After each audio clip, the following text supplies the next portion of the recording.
When you start changing the guard, putting white people who have been transformed, that are living this redeemed life and this transformation. There's, a book called White Fragility that made Robin DiAngelo. Her work is really good. Robin DiAngelo, when she was here, she also, when she does these groups, she won't let white people talk in them because she says that it becomes about you. Yeah. Because they want to start crying and talk about, and then it's all about having to soothe your discomfort and your hurt for what you didn't know, as opposed to the trauma that's been going on for 400 years.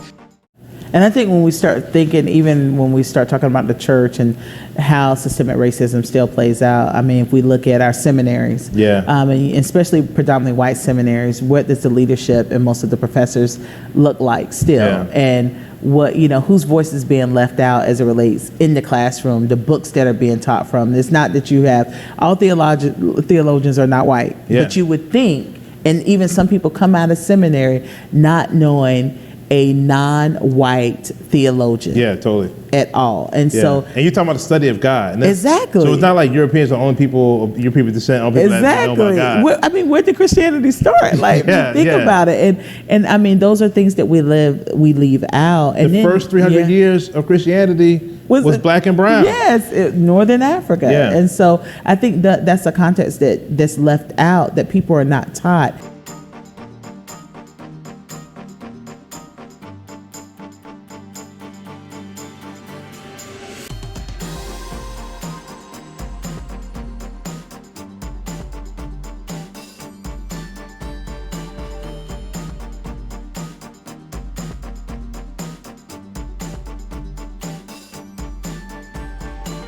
And so seminaries, are a part of that. But I was just at a seminary, and how they're starting to change that, because when you start changing the guard, and you start putting people of color in places, and then also people, white people who have been transformed, that are living this redeemed life and this transformation, and understanding an inclusive life of all God's children.